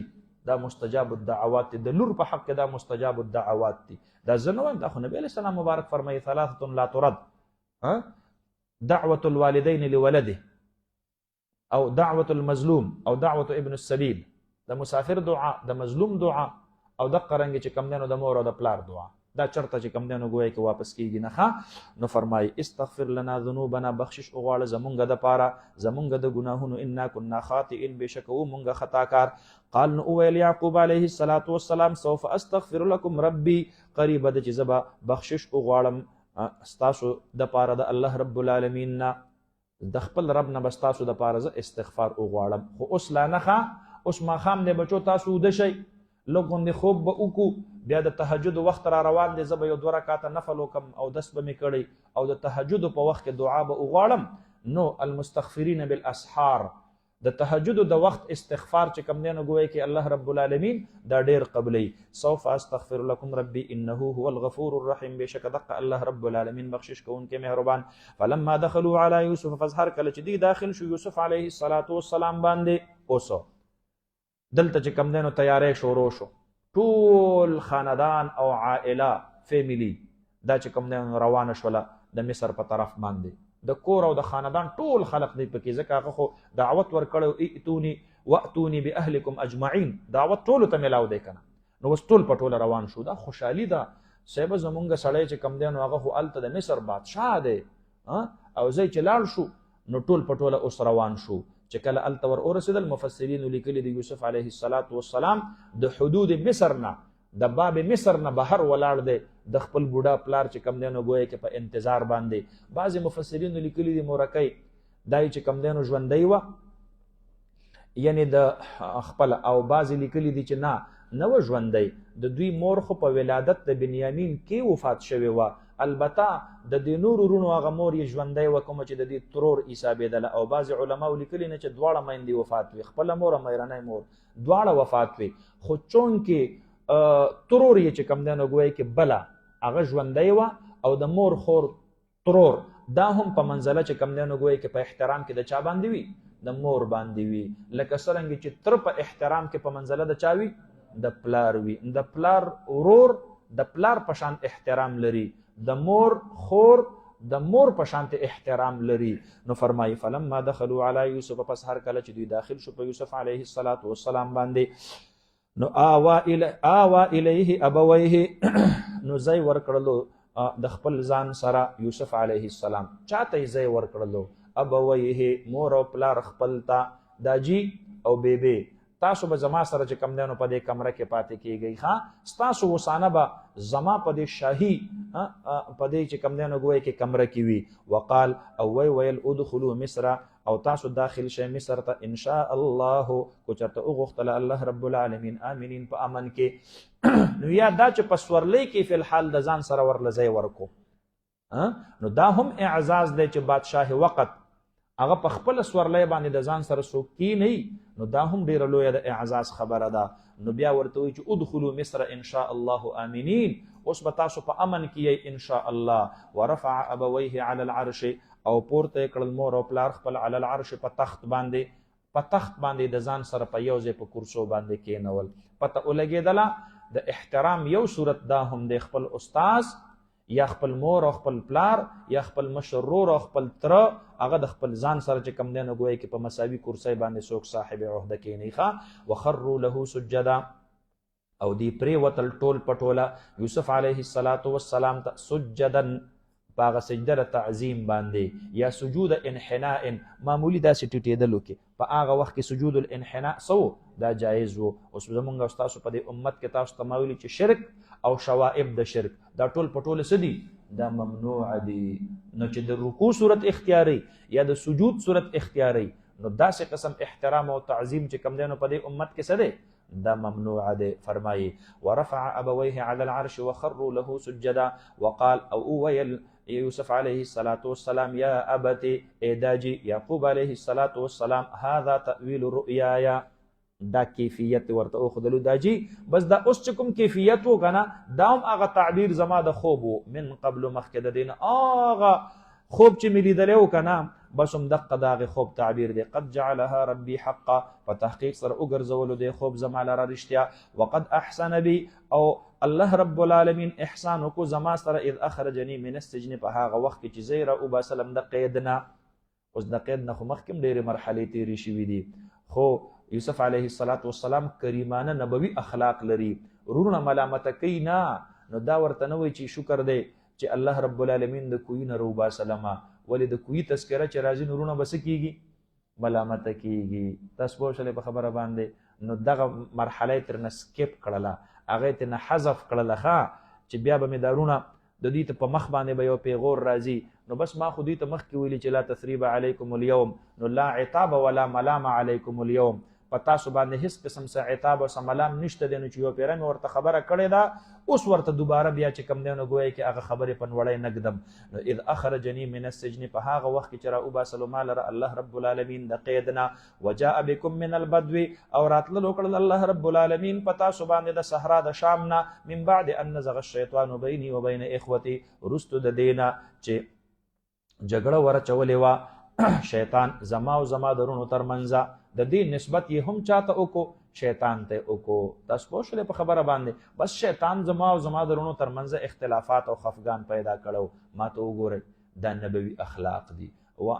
او تأویل الاحادیث تاسو ویلو کنه، د خبرو کولو ګر او طریقه، په کوم وخت کې کومه خبره چاته کول مناسب دي. درې واړه سیزونه یاد دي اقه چې کوم دی نو ګویا کې خبره ده.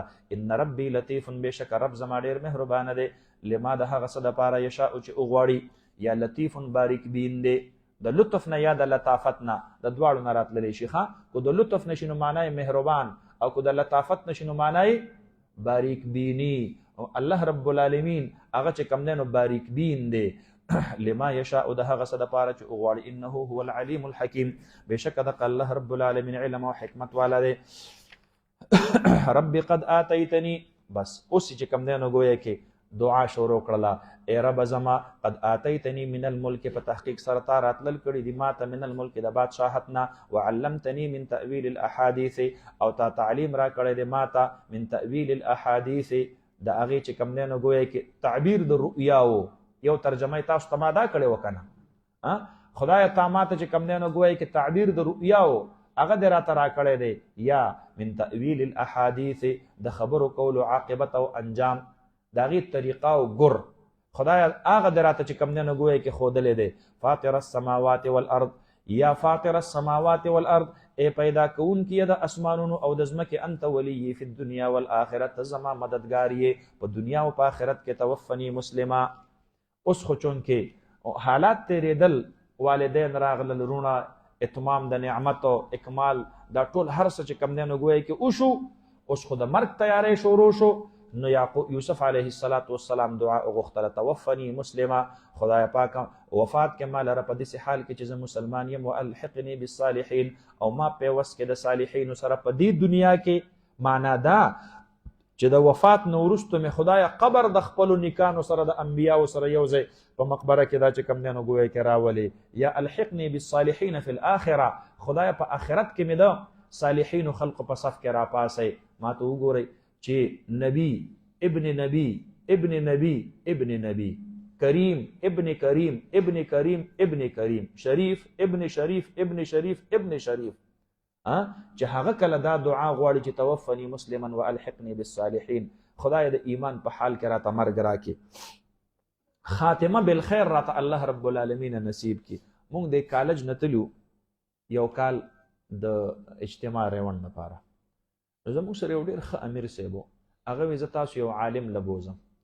مونږ وی ټیک ته، ما په هغه وخت کې نه پیژندلو، نو مونږ مولانا سرفراز خان صفدر صاحب رحمت الله علیه لبوستلو. نو مولانا سرفراز خان صفدر صاحب رحمت الله علیه داسې په ویل چیر کې کېنولو، خلق به راتلل او سلامونه به یې ورسره کول. او دی په هغه وخت کې فالج وهلی و، نو ده به څه خبره کوله، خو چا به خبره چې کوم دی نو دغه کولی نه شو، فهم کولی نه شول. نو زه خو داسې دغه غوندې یم، نو ما چې سلام وکړو او د خبره وکړم، زه پې پوه نه شوم. نو د ګاډۍ ته ویل چیر ته چې شاته کوم کس ولاړ و، ستا خلک ټول په لینډ کې را روان دی، سلامونه کوي.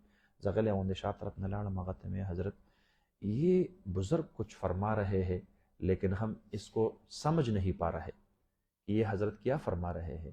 نو هغه ماته وی غالبا بچی به و، یا مولانا زاهد الراشدی صاحب به و، یا داسې په دې اولاد کې په دې بچو کې به والله عالم چې څوک به و. ما ته وی ما لږ لږ یاد چې زه په هغه وخت کې چونکې کالج کې وم، نو هغه وی دا حضرت مخکې چې دی کله روغ و او داسې چا به ورسره ملاقات کو نو ده به ورته وي چې میرے لیے دعا فرمائیے کہ اللہ رب العالمین میرا خاتمہ بالایمان نصیب فرمائے. نو اوس چونکې د ده په خبرو څوک نه پوهېږي نو زمونږ ګمان دا دی چې دی به هم حقه خبره کوي. نو ګورې دومره لوی لوی اولیاء هغه د خپل ځان لپاره د خاتمه بالخیر او د خاتمه بالایمان خبره کوي. تاسو پوه شولې په خبره باندې؟ توفني مسلمه، نو یو د خاتمه بالخیر د الله نه سوال کوي الله دې مونږ او تاسو ته خاتمه بالخیر نصیب فرمایي. حدیث مبارک کې راځي کله کله یو انسان په خپل اعمال صالحه و باندې جنت ته دومره ور نږدې شي چې د د جنت ترمنځ یو لویشت فاصله وي، یعنی د سترګې پټېدل او په دغه وخت کې جنت ته تلل او په دغه اخري لمحاتو کې الله رب العالمین د دنه ایمان سلب کې د یو عمل د وجنه نو د یو لویشت په فاصله کې جنت ته ور نږدې شوی وي او خاتمه په شر باندې وشي، الله رب العالمین دوزخ ته ورولېږي. او بعضې سړی داسې وي چې د ګناهونو د وجې نه به د دوزخ ترمنځ قدر شبرین بس یو لویشت فاصله قدرې پاتې وي، د ده سترګې پټېدل دي او دوزخ ته تلل دي، او په دقه وخت کې دله الله رب العالمین د توبې توفیق نصیب کړي، د توبه وباسي او الله رب العالمین یې جنت ته ورولېږي. تاسو پوه شولې په خبره باندې که نه؟ هغه یو صحابي چې روان دی او نبی علیه السلام ته وایي چېرته ځې؟ وایي جنت، وایي جهاد له ځو که نه؟ وایي زه در سره تللی شم. ولې راسره نشې تللی؟ کلمه دې ویله؟ نجینه مې ده ویله. کلمه ووایه که نه هله شابه کلمه یې وویله. نو په لاسو کې ورسره یو چوم کجوري دي. خان وی چې کلمه مې وویله اوس به صحیح؟ نو هغه وی چې بس اوس شهید شو، بس ډایرکټ په ډایرکټ جنت دی که نه؟ نو هغه کجوري په خوله کې وه. وی الله د دومره روغ کجورو خوړو ته به زه انتظار کومه. هغه کجوري ټولې ورتاوې کړلې او ویل واهن للجنه او بس ورغې. او چې څنګه ورغې بس هغه وخت باندې چې کوم دی نو ګویا کې شهید شو. جناب نبی کریم صلی الله علیه وسلم فرمایل ما صلى ولا صام، دې سړي خو نه مونځ کړی دی، نه یې روژه نیسلې ده، نه یې بل داسې نیک عمل کړی دی، بس خو کلمه یې وویه مجاهد ترېنه جوړ شو، لاړ شو شهید فی سبیل الله جوړ شو. او داسې هم شته دی چې یو صحابي دی هغه په جهاد کې مردانوار توره چلی، خلق ورته وزېرېدل وپسخېدل. هغه دا څوک دی؟ تکړه سړی دی یار، ډېر تکړه جهاد یې شروع کړی دی. نبی علیه السلام فرمایي انه من اهل النار، دا دوزخي دی. چې هم صحابي شو، هم مجاهد شو، او هم دومره تکړه لګیا دی او د هغه په حق کې وویلی شو انه من اهل النار. صحابه حیران شو، او د نبی علیه السلام خبره خو دروغ نشي کېدلی. اوس دی روان دی د کافرانو په صفونو کې، یو بل صحابي فرمایي زه ورپسې شاته په اسمان وروختم، تیز تیز ورپسې ور روان شوم، زه دی ګورم چې دی په کوم کیفیت کې مړ کېږي. نبی علیه السلام ولې وویل چې انه من اهل النار، دا دوزخي دی؟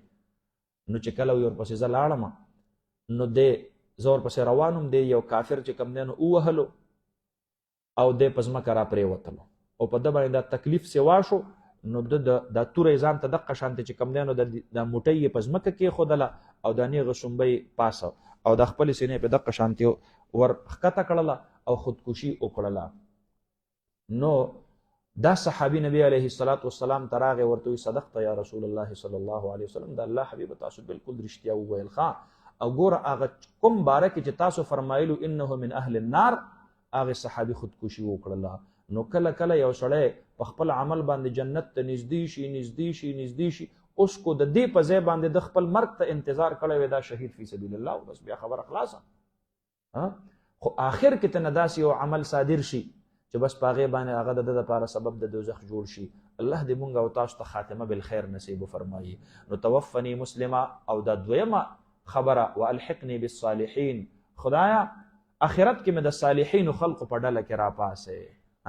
نو دا دعا ډیره زیاته چې کوم دی نو ویل غوښتل پکار دي. شاباس فرمایي ذلک من انباء الغیب، دا مذکور د اخبارو د غیب نه دی. نوحیه الیک، مونږ وحی کوو د دې تاته حبیب وما كنت لدیهم، او تنوی د دوی سره د دې برادران یوسف سره اذ اجمعوا امرهم، په هغه وخت کې چې دی راجمع کولو تدبیر خپل، وهم يمكرون، او دی فریب جوړولو، وما اکثر الناس، یو نه دی اکثر د خلقونه، ولو حرست، اگر کو ته په حرس ولري، بمؤمنین ایمان راوړونکي، وما تسألهم علیه من اجر، او تسوال نه کېده د اهل مکهونه څه اجر په تبلیغ باندې، ان هو الا ذکر، نه دی مگر دا قرآن کریم مگر نصیحت دی للعالمین، د عالمینو دپاره، وکأی من آیت، او څه ډېر د هغې نشانونه فی السماوات، په اسمانونو کې، والارض، په ځمکه کې، یمرون علیها، نشانې د عبرت ډېرې دي، یوازې د یوسف علیه السلام دا واقعه نه ده، دلته عاد دي، الته ثمود دي، الته قوم فلان دي، دغلته قوم فلان دي.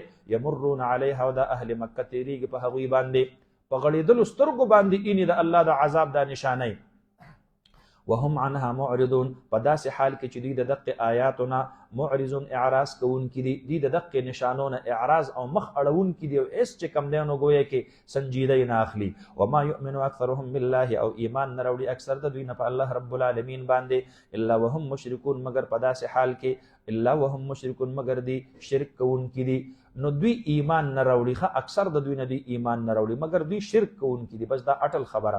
افامنوا ان تاتيهم غاشيه من عذاب الله، آیا دوی په امن کې شوي دي ان تاتيهم غاشيه من عذاب الله، چې راتلل وکړي دوی ته غاشيه هغه پټون کې چې دوی به راپټ کی من عذاب الله، د عذاب د الله نه. آیا دوی د الله د عذاب نه د یو داسې مصیبت چې کم دی نو گویا کې نه په امن کې دي چې دوی بالکل په خپل ځان کې را اونغاړي، غاشیه غشاوه په صادر چې یو څیز را پټ کی نو را پټون کې غشاوه او غاشیه پټون کی. نو فرمایي داسې عذاب چې دوی په ځان کې را اونغاړي، آیا دوی د هغې نه په امن کې دي؟ ولی دوی له چا ګارنټي ورکړې ده چې په تاسو به عذاب نه راځي؟ او تأتیهم الساعة، یا راتللو کې دي ته د قیامت بغتة ناڅاپه وهم لا یشعرون، او دوی به نه پوهېږي. قل وایه حبیبه هذه سبیلي، دا لاره زما ده، ادعو الی الله، زه رابلم الله رب العالمین طرف ته، علی بصیرت، په بصیرت باندې، انا زه ومن اتبعنی، او چا چې زما اتباع وکړله، زه او زما متبعین ټول په ټول، دا به الله رب العالمین دین طرف ته خلق را بلی، علی بصیرت، پس سیز باندې په بصیرت باندې. وسبحان الله، پاکی د الله رب العالمین لره، وما انا من المشرکین، او زه نه یم د شرک کوونکو نه. وما ارسلنا من قبلک، او موږ نه دی را لېږلی وړاندې ستانه الا رجالا، مگر نارینه، نوحي الیهم، چې موږ وحی کو دوی ته. دینه معلومه دا شوله چې الله د نبوت دپاره د نارینه و انتخاب کړی دی. بعضې مفسرینو د زنانو نبوت لیکلی دی، لك واوحينا الى ام موسى ان ارضعيه، یا د عیسی علیه السلام مور، تاسو پوه شولې په خبره باندې کنه، د حضرت مریم هغې ته هم د وحي نسبت دا چې کوم دی نو ګویا کې شوی دی. یا دقه شانتې د ابراهیم علیه السلام بیبي.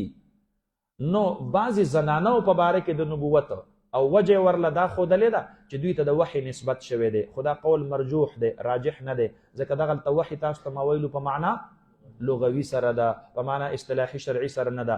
نارینهو کې څه وجه ده چې دا الله رب العالمین په نبوت سره سرفراز کول؟ د هغې وجه دا ده چې نارینه سفر کولی شي، نارینه جهاد کولی شي، نارینه ډېر زیات مشقتونه برداشت کولی شي، نارینه کلاو ګرځېدلی شي. زنانو د پاره خو د ستر او د پردې او د حیا یو ماحول الله رب العالمین را لېږلی دی. نو دعوت او تبلیغ او جهاد او حکومت دا بیا زنانه نشي کولی ښه. نو د دې خاطره نو الا رجال، مگر نارینه، نوحي الیهم، چې مونږ وحي کو دوی ته، من اهل القرى، د اهل قرآن. افلم یسیروا فی الارض، آیا دوی نه ګرځي په ځمکه کې، فینظروا کیف کان عاقبة الذین من قبلهم، ولدار الآخرة خیر للذین اتقوا افلا تعقلون. حتی اذا استيأس الرسل، تر دې پورې چې اذا استيأس الرسل، په هغه وخت کې چې هر کله نا امید شو انبیای کرام، پیغمبران، هغه چې کم دی نو گویا کې د خپل قومونو سره وعدې کړې وي د خپل ظن او د تخمین مطابق چې په پلان کې وخت باندې عذاب راتللو امکان شته دی، او په هغه وخت باندې به عذاب را نغی، نو دوی به چې کم دی نو گویا کې نا امیدۍ طرف ته لاړل. نو چې دوی به نا امیدۍ طرف ته تلل، وظنوا انهم قد كذبوا، او دی به ګمان وکړو انهم قد كذبوا، شان د خبرې دا دی چې دا انبیای کرام قد كذبوا، دوی چې کم دی نو گویا کې دوی خطا شوي دي په دغه خپل تخمین کې او په دغه خپل چې کم دی نو ګمان کې چې دا څومره وخت او تحدید دوی د عذاب د پاره چې کم دی نو گویا کې په خپل ذهن کې مقرر کړی و، په هغې کې دوی خطا شوي دي. نو د هغې د وجې نه به دوی نا امیدۍ طرف ته روان شو. نو جاءهم نصرنا، نو په هغه وخت کې به راتلل وکړل دوی ته نصرنا، مدد زمونږه، فنجي من نشا، زمونږ مدد به ورته راغی، یعنی الله رب العالمین به هغه عذاب واقع کو، نو د دې هغه نا امیدي به ختمه شوله، په امید به بدل شوله. فنجي من نشا، نو پس مونږه نجات ورکو هغه چاته چې مونږ وغواړو. فنجي من نشاء نجاته ولا يرد بأسنا او نشي واپس کېدل هغه عذاب زمونږ عن القوم المجرمين دا قوم مجرمانو نه. لقد كان في قصصهم عبرة فتحقيق سره فاغه احوال د دوی کې عبرت لاول الالباب د اولو الالباب د خوندانو د عقلونو د پاره. لب په معنا د چا سره راځي؟ عقل سره راځي. ما كان حديثا يفترى دا داسې خبره نه و چې د ځان نه جوړ کړل شوی و، ولكن تصديق الذي بين يديه، لیکن دا تصدیق دی د هغه کتابونو چې وړاندې د دین دی، او تفصیل کل شی، نو دا تفصیل د هر یو چیز دی. دا قرآن د ځان نه جوړ شوی کتاب نه دی، دا د سابقو کتابونو او د ادیانو تصدیق دی، او دا تفصیل د هر یو چیز دی. وهدن هدایت دی، ورحمتا او رحمت دی لقوم یؤمنون، دا هغه قوم د پاره چې هغه ایمان راوړون کړي. مخکې به لږ غوندې دا آسان دی، ښه لفظي ترجمه به صرف وایو. سورة الرعد دا په ترتیب نزولی سره 96 نمبر سورت دی، 96 نمبر، او په ترتیب د مصحف عثماني سره دا چې کم دی نو ګویا کې 14 نمبر سورت دی. دا مکی سورت دی. بعض علما ویلي دي چې دا چې کم دی نو په دې کې څه آیتونه چې کم دی نو ګویا کې دا مدني دي، او دا په اخري وخت چې کم دی نو ګویا کې د مدني حیات کې په هغې کې نازل شوی دی. بسم الله الرحمن الرحیم، الف لام میم را. د ما قبل سره مناسبت چې کم دی نو واضح دی. ما قبل آیت کې ولکن تصدیق الذي بین یدیه د قرآن کریم متعلق، او د هغې آخر او د دې ابتدا تلک آیات الکتاب دا د هغې سره مناسبت دی. مخکې صورت هم چې کم دی نو مکی و، د انبیاء او قصص پکې، دا صورت هم مکی دی، د انبیاء او قصص دی پکې. مخکې صورت کې هم د الله رب العالمین د وحدانیت تذکری وي، په دې صورت کې هم د الله د وحدانیت. تلک آیات الکتاب الف لام میم را الله اعلم بمراده بذلک. یا چا چې د خپل ذوق مطابق ځان لور خپل چې کم دی نو ګویا کې تفسیر رو باسلی دی، هغه تاسو ویلی دي. ښه نو شاباس فرمایي تلک آیات الکتاب، دغه آیاتونه د کتاب دی. والذي انزل الیک من ربک الحق، هغه کتاب چې نازل کړی شوی دی تا ته حبیب د جانب د رب ستانه، هغه حق دی. ولكن اکثر الناس لا یؤمنون. دی کې به د حضرت الامام شاه ولی الله رحمت الله علیه هغه خبره د شاهي فرامینو تاسو یاد ساتئ، چې د مرسل او د مرسل الیه ذکر دا به په هغه وخت کې چې کم دی نو په شاهي خطوطو کې کېدلو، دا هم یو شاهي فرمان دی. ولكن اکثر الناس، لیکن اکثر د خلقنا لا یؤمنون، ایمان نه راوړي. الله الذي رفع السماوات، الله رب العالمین هغه ذات دی چې پیدا کړی دی، پورته کړی دی السماوات اسمانونو لره، بغیر عمد، بغیر دستنه، بغیر دستنونه، ترونها چې تاسو اینی دی لره. تاسو ته خو ستنې په نظر نه راځي که نه چې د اسمان ته لګولی شوي. اوس ګوره هر درون شی چې په ځمکه باندې ادرولی کېږي نو څه سهاره غواړي. الله هغه ذات دی چې بیستنو اسمان یې ادرولی دی. نو ثم استوى على العرش، او بیا استوا کړی د الله رب العالمین په عرش باندې. دواړه معانی د متقدمینو مسلک التفویض مع التنزیه، نه مسلک التنزیه مع التفویض، دا د متقدمینو مسلک دی. او د متأخرینو څه مسلک دی؟ مسلک التنزیه مع التأویل. نو استوا علی العرش نه به مراد په دې ځای کې د کائناتو کنټرول او اختیار سنبالول وي. الله چې کله څیزونه پیدا کړل په خپل کنټرول سنبال کو. ثم استوى على العرش وسخر الشمس والقمر، او مسخر کړي دی الله رب العالمین ور لرا او سپوږمۍ لرا. کل یجری، هر یو چلیږي لاجل مسمى، تر یو نیټې متعین پورې. یدبر الامر، تدبیر کوي الله رب العالمین د آیاتونو. یدبر الامر، تدبیر کوي الله رب العالمین د ټولو امورو. د تدبیر معنا مې تاسو ته په بسط او تفصیل سره ویلې وه. یفصل الآیات، په تفصیل سره بیانوي الله رب العالمین آیاتونه. لعلکم بلقاء ربکم توقنون، شاید چې تاسو په ملاقات د رب ستا باندې یقین ولرئ. چې الله په ابتدا کې اسمان او ځمکه غوندې عجیب الخلقت څیزونه پیدا کړي، نو ستاسو دوباره پیدا کول خو الله ته څه ګران نه دي. نو بس دا الله دا آیتونه د دې دپاره بیانوي چې ستاسو په آخرت کې په دوباره ژوندون باندې یقین پیدا شي. وهو الذي، الله رب العالمین هغه ذات دی، مد الارض چې خوره کړې ده ځمکه لره. ځمکه الله رب العالمین اوږده کړې ده. مداد، مدید، تمدید، دا په معنا د اوږدولو سره راځي. الله اوږده کړې ده یعنی خوره کړې ده. کرونده پکې هم کېدلی شي او چال چلن پکې هم کېدلی شي. اوس کو دا ټول الله رب العالمین داسې کړی وی چې یو غز هغه چې کم دی نو ځمکه هغه دلته وي، او ورسره بل غز هغه یو 200 کیلومتره دنګه وي، او بیا ور سره چې کم دینو بل غز هغه یو 600 کیلومتره لاندې وي نو په دې ځمکه کې بیا چا چلن کو چا به په دې کې کرونده او چا به پکې وسانه کوله وجعل فيها رواسي او ګرځول دې جعل دلته په معنا چې کم دینو د خلق سره دی ښه وخلق فيها والله پیدا کړی دی په دې کې رواسي جبالا ثوابتا داسې غرونه چې هغه محکم دي وانهارا او نهرنا ومن كل الثمرات او دا ټول میوونه جعل فيها زوجين اثنين خلق فيها پیدا کړی دی الله رب العالمین په دې کې زوجين اثنين دو جوړې خواږه تراخه او تراوه او یو رنگ چې کم دینو د کچا بل پوخ دا چې کم یو مذکر بل مؤنث دا چې کم دینو ګویا کې الله رب العالمین مختلف المزاج مختلف الانواع مختلف الذوق مختلف الرائحه مختلف اللون دا الله رب العالمین پیدا کړی دي او یغشی الليل النهار او را غونډي را پټي الله رب العالمین پشپ باندې ورځ لرا نو دا ورځ الله رب العالمین د شپې په دې تیاره کې دا سره اونغاړي لکه په تک تور صادر کې چې تاسو یو سیز را اونغاړي ان فی ذلک بشک په دغه مذکور کې آیات خامخا نشانه د عبرت لقوم من دغه قوم د پاره يتفکرون چې هغه فکر لري